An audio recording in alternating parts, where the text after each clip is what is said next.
Dear Alexander Grigorievich, dear colleagues, ladies and gentlemen, I sincerely am happy to welcome Alexander Lukashenko, and it is his first foreign visit after being re-elected to be the president of Belarus. We highly value this step, and this emphasizes the special type of relationships between our two countries. We're not just neighbors, but we are allies and partners and great friends. At the basis of our cooperation, we have principles of mutual respect and also many centuries of history. Also, our ties and relative ties between the countries. And this was the general context of our meeting with Alexander Lukashenko. We have looked at all aspects of mutual cooperation, economics, humanitarian cooperation, security and defense. We have exchanged our opinions on regional matters. We have signed, as you have just seen, a large number of documents between the ministries, and we have signed our joint statement where we aim to further develop our cooperation between the two countries. Russia and Belarus will continue to build the Union state. They will continue to integrate in order to ensure stable economic growth, in order to improve the quality of life of our citizens. We will continue to increase our cooperation within the framework of Eurasian Union, where Belarus is the chairman for this year. And about 60% of Belarus trade volume is traded in the Eurasian area. We have seen that trade with Russia has increased over the last year and has exceeded $50 billion per year. Over 90% of payments in the banking systems is done using our national currencies. Our national trade and our investments this way are protected from influences of third countries. Russia has invested in Belarus economy over 4.5 billion, and there are more than 2,000 companies present, Russian companies present in Belarus. There are some strategically important areas like production of cars, car manufacturing and agricultural equipment manufacturing, and also civil aviation. And we've got great prospects here. Our priority is also energy generation. Russia is supplying oil and gas to Belarus on preferential terms, and this is a great stimulus to Belarus economy. We have a common market of electricity. We have completed a large project of Belarus nuclear power plant, and it produces over 40% of domestic supply of for Belarus. And we will also be cooperating in the field of artificial intelligence. We will cooperate in the field of big data and creating digital systems. We have also discussed our human cooperation, and we will continue to encourage mutually beneficial cooperation, cultural cooperation. We will have Intervision, which is a musical competition planned for September of this year, and this creative event was very popular in the 70s of the 20th century, and we're bringing it back. We have increased our cooperation in education, and we will be hosting over 12,000 students from Belarus, and next year we will have over 1,300 Belarus students entering our universities. We will increase the involvement of our citizens in public life, and we have introduced some amendments into our 1998 agreement, which brings equality between the rights of Russian citizens and citizens of Belarus. Russian citizens can now be elected in Belarus, and we are also celebrating the anniversary of victory in the Second World War, and we know what cost we paid, the cost of life of our grandfathers and great-grandfathers. And Alexander Lukashenko confirmed his participation in the 9th of May celebrations. And also a unit from Belarus will be participating in the national parade, army parade on the Red Square. Taking into account the difficult situation in the world, in Europe, and also on the borders of our countries, we have discussed a number of questions on creating a common defense area. We have a Russian military placed in Belarus. We have tactical nuclear weapons and defense systems. On all of this is securely protecting the western border of our states. We have exchanged official documents on ratification of the bilateral agreement on security guarantee. And this way, the law has been passed into force.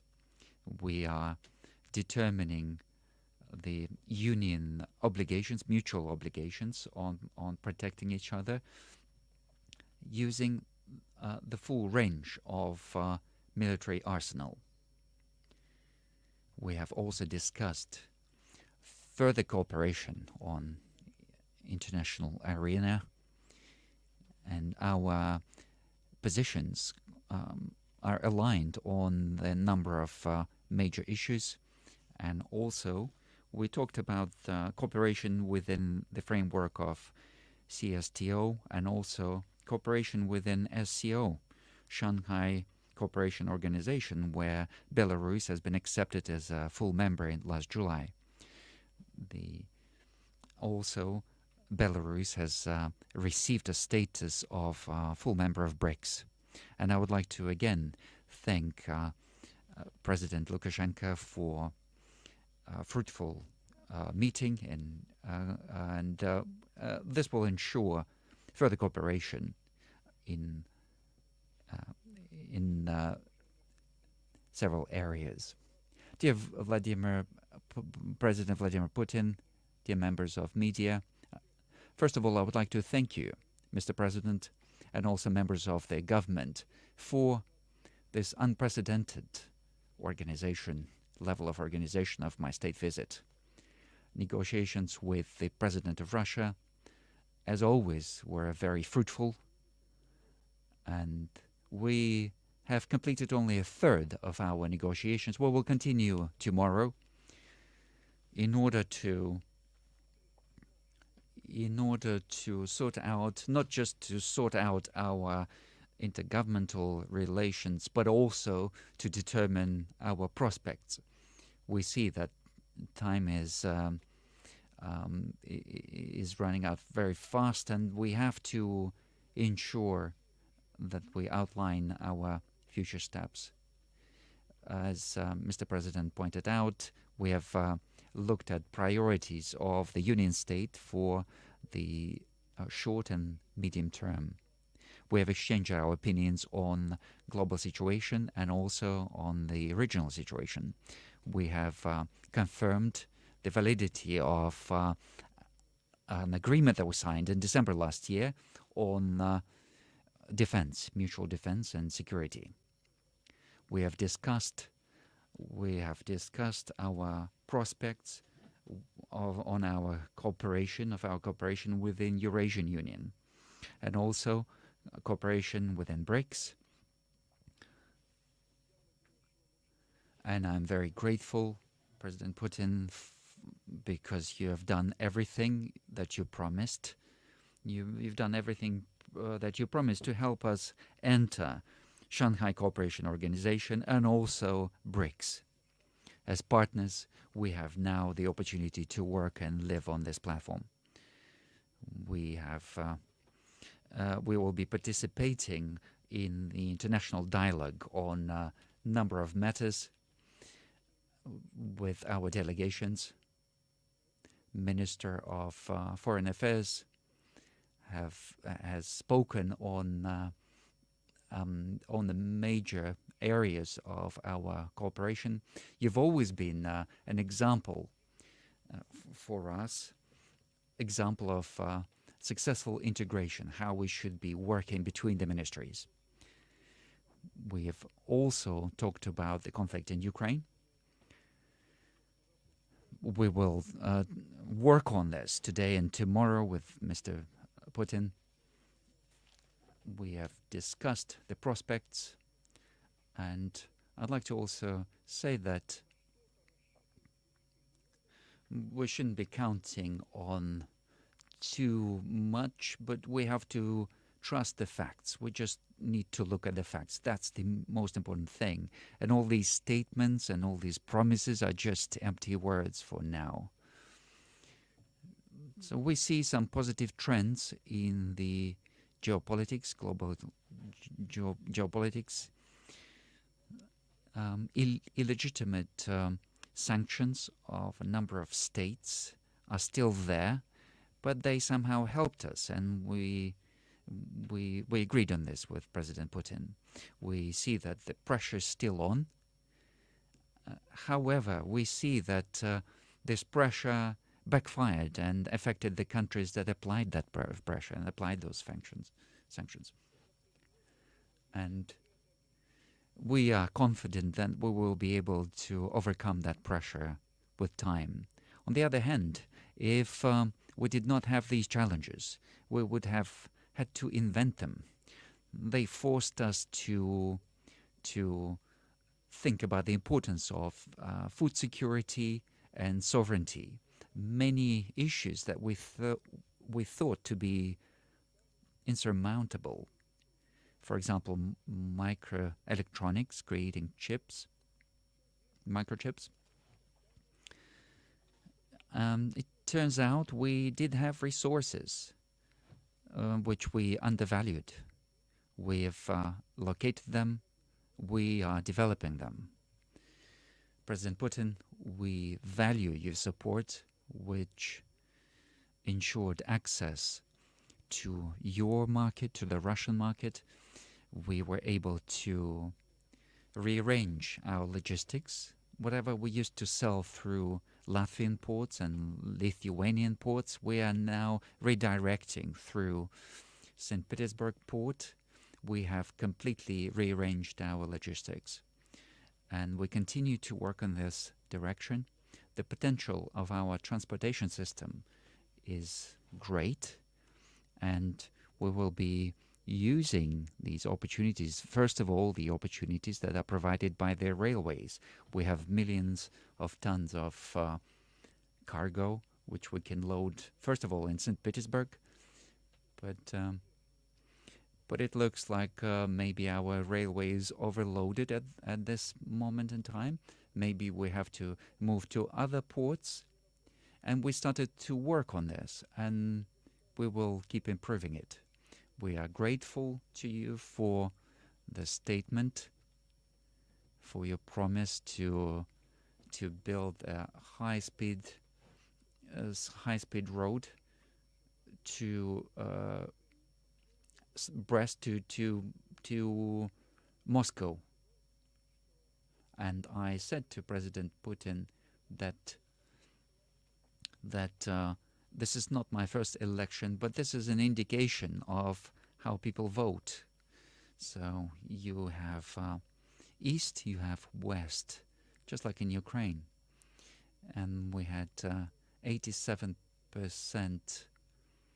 87% voted for the existing president, and this was an indication that our people voted for brotherly relations with Russia.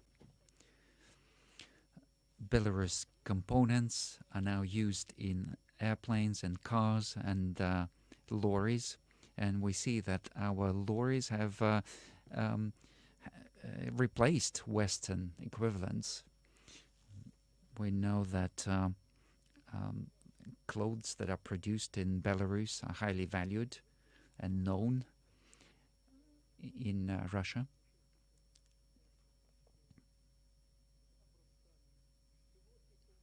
We've also looked at some samples that we produced, samples of UAVs, and we have agreed, and we will be building. We will be building a new factory producing UAVs in Belarus. We've agreed that with President Putin, but we need some time for this. Together with the President of Russia, we are thinking not just to replace the import, but also to move ahead and overtake imported goods in terms of quality, and we can achieve a technological breakthrough, and we have everything we need for this purpose. We also know where we're going: artificial intelligence, quantum biotechnology, microelectronics, nuclear fusion, production of UAVs, and other areas. What can we not do? We are doing everything that we need to do. Also, we continue developing our cooperation in the field of culture. We've introduced amendments on the equal rights of citizens of Russia and Belarus. That means that Belarus citizens can be elected in local authorities in Russia, and Russian citizens already have that right in Belarus. One of the most important celebrations would be the celebration of the 80th anniversary of victory in the Second World War. President Putin, thank you for being in the avant-garde, on the forefront of this process. Thank you for protecting that victory that we're proud of. This will be a great special honor for us to participate in the parade on the Red Square on the 9th of May. We value and we honor the great actions of our people in the Second World War, and we will not accept rewriting history. And we see that Russia and Belarus are at the forefront of fighting for the just world order. And these two countries have been fighting for this for a number of years. We are protecting our common values. We are helping each other to protect our national interests based on the principles of equal rights. And we've agreed with the President of Russia that we will do everything possible for our people to be the best people in the world. We do not want to take anything from others, but we are not going to give away anything that belongs to us. Thank you very much, President Putin. Thank you very much for your attention.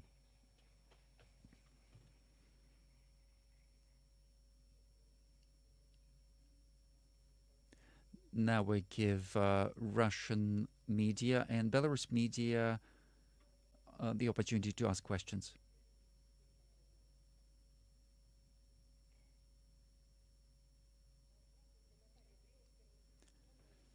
Not the first channel, Belarus.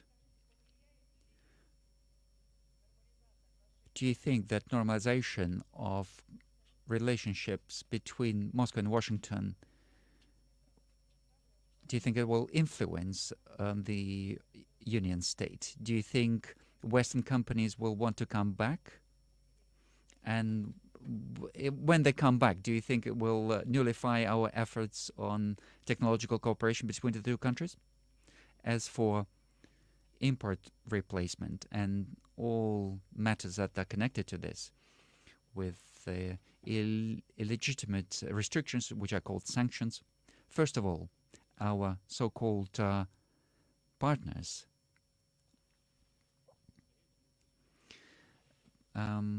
it's like they gave us a jab of sovereignty and independence. And of course, we will continue working on strengthening our sovereignty. We did not close our doors to anyone. We did not throw away anyone. Those who want to come back, welcome any second. But of course, all of this will be based on the current situation. If the niche is already taken, it's already taken. They will not get any preferences to come back. Moreover, within the norms of WTO, we will try to provide certain preference to our domestic producers, domestic manufacturers. As for some fundamental areas that are to do with the future of our economies, industries that are to do with the future of our countries, of course, we will be guided by the requirements of the new technological rules. But again, at the same time, the return of certain Western partners to our market may be beneficial, will be beneficial for them and for us. So today, we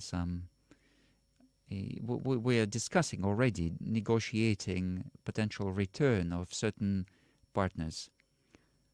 And we've got mutual respect, and we are taking into account our mutual interests in those negotiations. But they are not public yet. President of Russia once said that we are happy to negotiate with Ukraine, but Ukrainians have to understand that we're coming back to negotiations after 3 years, and we have to take into account the situation on the ground. So my point of view is that we can transpose this military statement or thesis and apply it. We can apply it to the civil situation, non-military aspect of our life. So we have to take into account the current situation, current facts on the ground in terms of the economy. So we have drawn out some lessons, and we have to look at what's actually happening. If you want to come back, let's see what's possible. If it is possible for them to come back, yes, we'll accept them, but we will take the best. Also, we need to understand that over the last 3 years, we've been under a very strong pressure, and we have mobilized, and we have done a lot. And for this reason, we are aiming to walk in our own direction, and we will only use what is of use to us. So we are not closing any doors. We will accept you with our new conditions, taking into account the situation on the ground, and we will take only what is of need to us. Russia First Channel. First question to President Putin. How do you estimate the readiness of Ukraine for the ceasefire? We have received some information from the Americans. And the second question, is Russia and Minsk coordinating? Is Moscow coordinating its position with Minsk on this issue. As for readiness of Ukraine for the ceasefire, I'll tell you my estimation of this. But first of all, I would like to thank the President of United States for paying so much attention to regulating the conflict in Ukraine. Of course, we all have lots of current issues to deal with, and the chairman of China and the Prime Minister of India, heads of states of Brazil and South Africa, they are dealing with this issue, and they're paying a lot of attention to this, and we're grateful for this.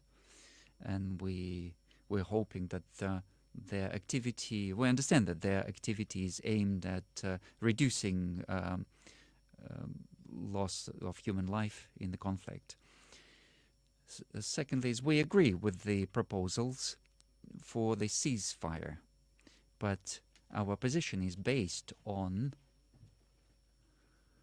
the assumption that the ceasefire would lead to a long-term peace, something that would remove the initial reasons for the crisis. As for the readiness of Ukraine to ceasefire, there was a meeting between Americans and Ukrainians in Saudi Arabia, and it looks like a decision that is taken by Ukrainian side under American pressure. In reality, I am completely convinced that Ukraine had to ask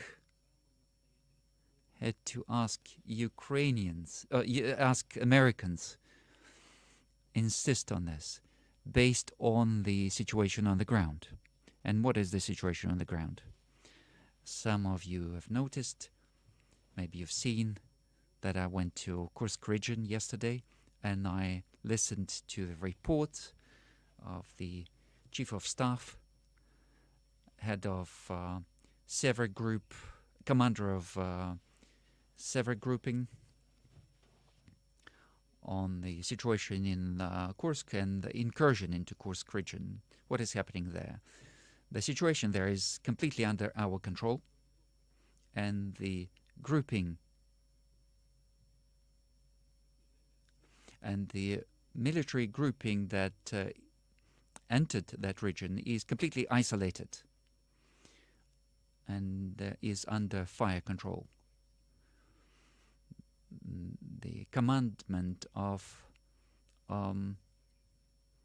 the military, Ukrainian military, is lost. The command is lost on that territory. A couple of weeks ago, Ukrainians were trying to leave the area in small groups, but today it is not possible. They are now trying to leave in groups of 2 to 3 people because everything is under our control. They completely abandoned their equipment, and it's impossible to take it away. That's guaranteed. And if there will be a physical blocking of that region within the next few days, then it will be completely impossible to leave the area. There will be 2 ways to leave, either to die or to surrender. And in these conditions, in this context, I think it would be great for Ukrainian side to achieve a truce for at least 30 days. And we are for it.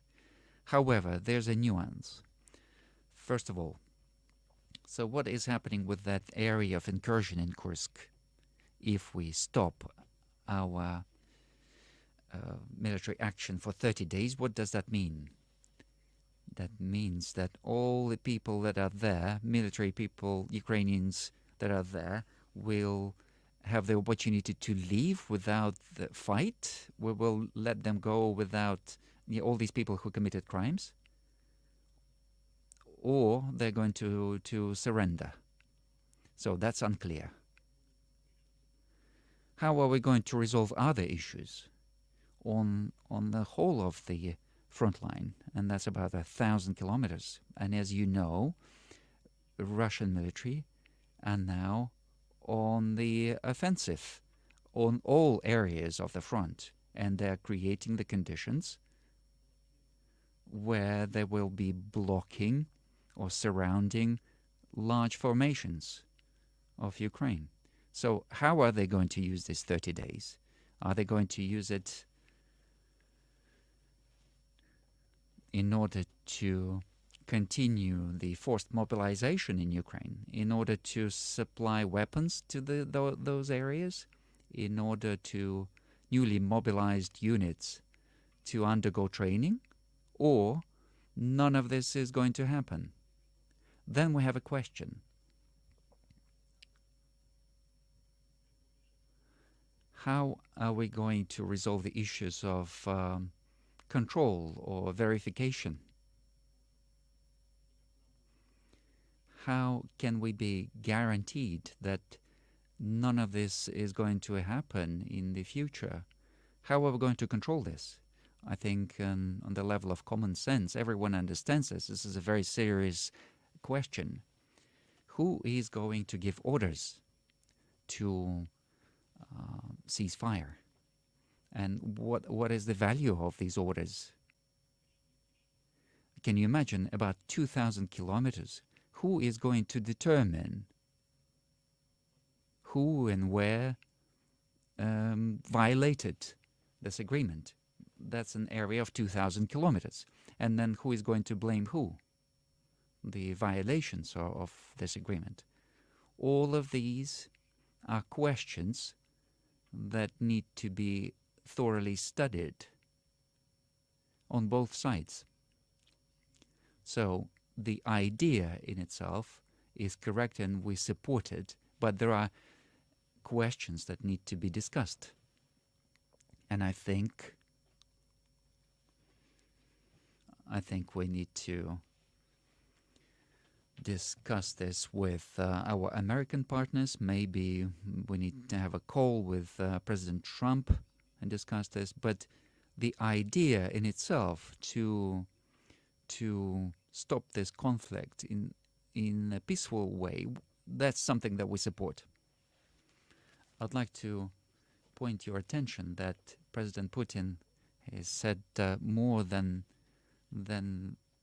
what the question actually required, and he expanded a little bit on the issues of the future meetings with American partners.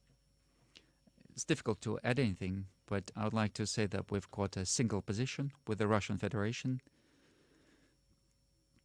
Also, all agreements that are to do with the conflict in Ukraine, we have always followed and complied with our agreements with Russia, and we will continue to comply with these agreements.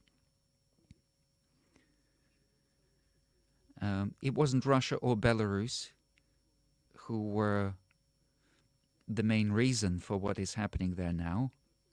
And when we began our negotiations process, a few days after the start of the conflict in Gomel region, we said, let's stop this war. And we spoke with Vladimir Zelensky. Let's not look for those who are at fault. Let's stop this now, because later you will have to be responsible for the war on the territory of Ukraine. And I said, look, remember that tomorrow the government in United States will change, and where are you going to be? And it's like I saw the future. And most important thing is that we are keeping the contact with Americans and with other Western powers without disclosing it, without talking about it too much. And I always said that he is an inexperienced guy, and he was just pushed to take part in that war. And when he overtook, when he got elected, he had all the cards in his hands, and he was, he was in a position to stop fighting in Donbass. And he said, "How are we going to conduct the elections?" And I said, "Look, you had all these independence, you had your currency, and what is happening now? You don't have your currency, you've got people suffering, and you've got war going on." This is something we discussed at that time. He did promise that he would stop the war. Why did he not fulfill his election promises? As for our position, it is a unified position.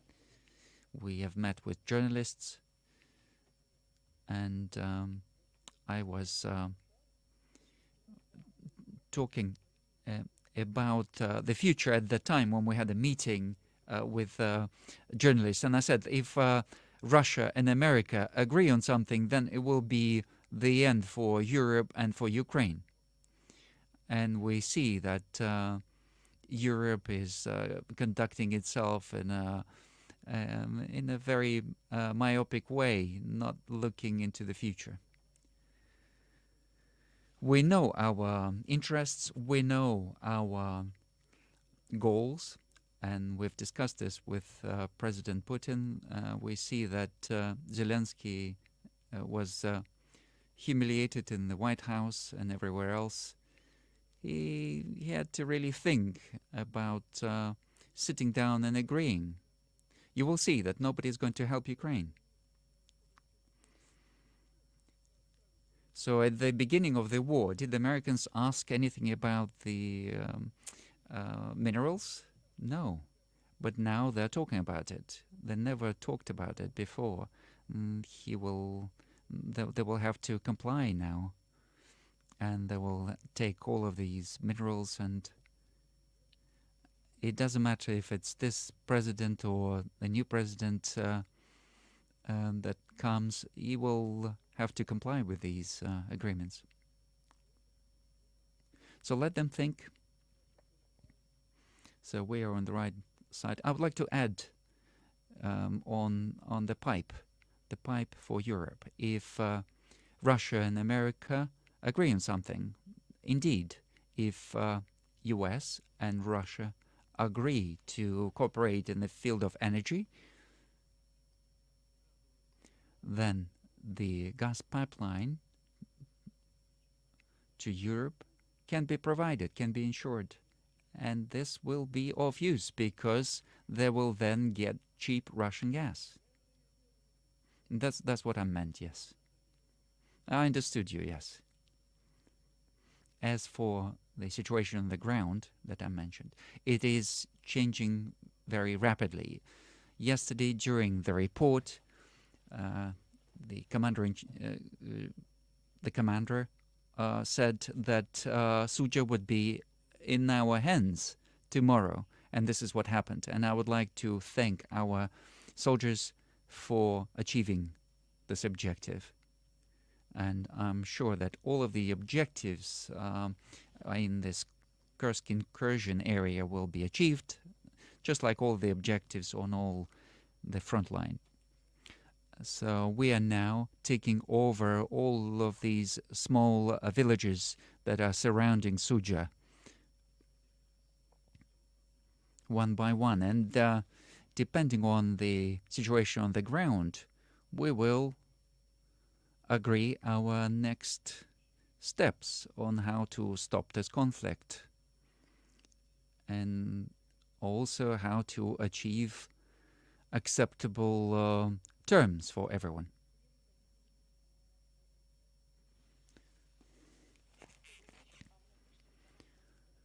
ONT channel, to continue this topic, possibly the negotiations on Ukraine is the topic that is discussed most of all in Belarus and everywhere else. will the interests of Belarus be taken into account as the closest neighbor of Ukraine? Um, what other wishes do you mean? The wishes of Belarus in the negotiations? I don't quite understand your question, but I can just say in general that the interests of Republic of Belarus, given our relationships, interests, whether we talk about our partners across the ocean or with our neighbors, all of these interests are always taken into account. Within the framework of the Union State, we assume that we have a common concept and our bodies are cooperating very closely. We work on Eurozes, in Eurozes area, and we've got very deeply connected cooperation in economics, in rail production. For this reason, we can't possibly not take into account the interests of Belarus, because any step that we are taking in any direction affects both us and Belarus. So taking Belarus into account is completely in line with the interests of the Russian Federation. I think that this question came up with the suggestion of those who fled abroad. They are saying that when Russia and America agree, they will not take into account Belarus interests. I'd like to say, first of all, I'm not trying to go anywhere. I'm not going to try to participate in these negotiations because we've got somebody participating in there who is very well aware of our interests, and he is not going to concede our interests. So if people believe that negotiations between US, Russia, and Ukraine somehow damage the interests of Belarus, that is not true. It wasn't, I couldn't even understand the question. How can we not take into account the interests of Belarus? That would go against our own interests. But I hope I answered your question anyway. And a question from Russian journalists, which will conclude our press conference. RIA Novosti. If you allow, question on integration process between Russia and Belarus. Question about the economic aspect. There were 28 programs that were developed, and question is about the progress in between 2024 and 2026. Do you think you are happy with the pace of implementation of all these programs? All of these 28 programs have been completely implemented. Secondly, what we were planning for 24-26 is now complete, 26% complete. I'm personally happy with this. The government is working intensely on this, and they're very productive. President Lukashenko has to take part in some of this work in order to agree certain moments, but these are just operational aspects, and we've got a compromise that both parties are happy with, and I'm personally very happy with how we are moving forward. I can't add anything to this. I'm happy that President Putin is happy in terms of realization of these programs. As President of Russia just said, we just talk on the operational level. Whatever governments are not able to agree, just bring these questions to our level, and we can agree that at the presidential level. And this is what we've done today. We have a joint group that is working, and then whatever they are not able to agree, then we work on this. Thank you very much for your attention. Thank you.